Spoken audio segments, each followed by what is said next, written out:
টাঙ্গাইল থেকে যুক্ত হবেন আমাদের আরেক সহকর্মী আছেন টাঙ্গাইল থেকে। সোহেল, জানাবেন, আমরা তো দেখেছি গতকাল থেকে কিন্তু ঢাকামুখী মানুষের জনস্রোত।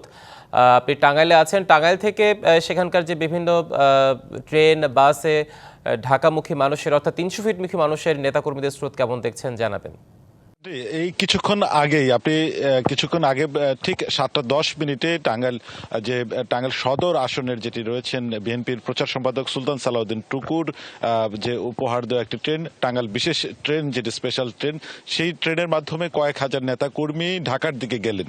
এটি একটি দৃশ্য আমরা দেখেছি এবং প্রত্যেকটি যে স্টেশন বা উপজেলাগুলো রয়েছে, উপজেলা থেকেও যে আমরা গতকাল থেকেই লক্ষ্য করছিলাম যে পর্যাপ্ত পরিমাণে মানুষ ঢাকার দিকে তারা যাচ্ছেন এক নজর তারেক রহমানকে দেখতে।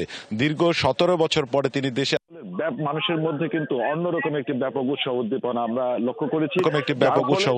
আমরা লক্ষ্য করেছি, যার ফলে যে নেতৃবৃন্দ যারা রয়েছেন যে তারা আশা করেছিলেন হয়তোবা 50,000-এর মতো লোকজন এই ঢাকায় যেতে পারেন, কিন্তু আজকে এবং সর্বশেষ যে বিএনপির যে নেতৃবৃন্দ রয়েছেন তাদের সাথে কথা বলে আমরা যেটুকু জানতে পেরেছি এবং যে দৃশ্যগুলো আমরা দেখেছি তাতে তাদের যে দাবি কয়েক লক্ষাধিক মানুষ ঢাকার 300 ফিটে এই তারেক রহমানের যে জনসভা, সেই জনসভার বা সংবর্ধনার যে আয়োজনস্থল, সেই আয়োজনস্থলে তারা মিলিত হয়েছেন।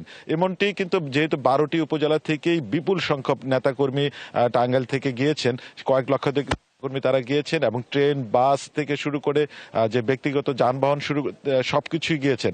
আমরা নেতাকর্মীদের সাথে কথা বলেছিলাম, তারা যে বিষয়টি বলছেন যে দেশের যে এই অবস্থা বা দেশের যে এখন যে প্রেক্ষাপট, সেই প্রেক্ষাপটে শক্ত নেতৃত্ব এবং যোগ্য নেতৃত্ব সেটি হতে পারে একমাত্র তারেক রহমানের দিকেই তারা তাকিয়ে রয়েছেন।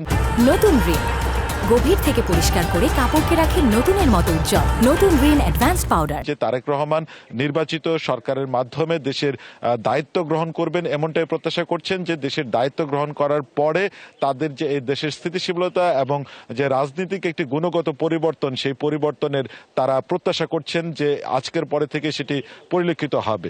এমনটাই বলছেন, নানা কথা বলছেন, তারা উজ্জীবিত হচ্ছেন।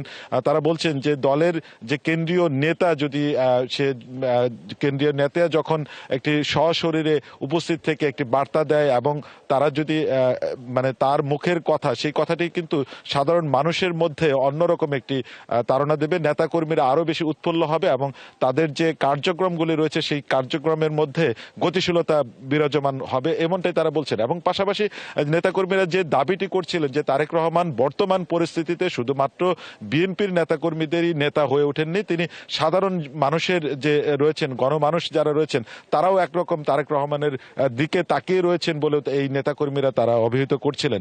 তো এই ছিল, এখান থেকে যেহেতু ট্রেনে গিয়েছেন, আমরা দেখছি যে বাস স্ট্যান্ডগুলো থেকেও আরো লোকজন যাচ্ছেন এবং ঢাকামুখী প্রচুর মানুষের সমাগম হচ্ছেন এবং অধীর আগ্রহে তারা অপেক্ষা করছেন যে কখন তারেক রহমান এই দেশে ঢাকায় তিনি অবতরণ করবেন। এরপরে তারা 300 ফিটে যে সংবর্ধনা স্থল রয়েছেন সেই সংবর্ধনা স্থলে উপস্থিত হবেন এবং তারা প্রত্যাশা করছেন যে এটি বাংলাদেশের স্মরণকালের একটি শ্রেষ্ঠ একটি গণ জমায়েত হবে এবং সেই জমায়েতের মাধ্যমে নতুন একটি বার্তা পৌঁছাবে। আপনাকে ধন্যবাদ আমাদের সাথে যুক্ত হওয়ার জন্য।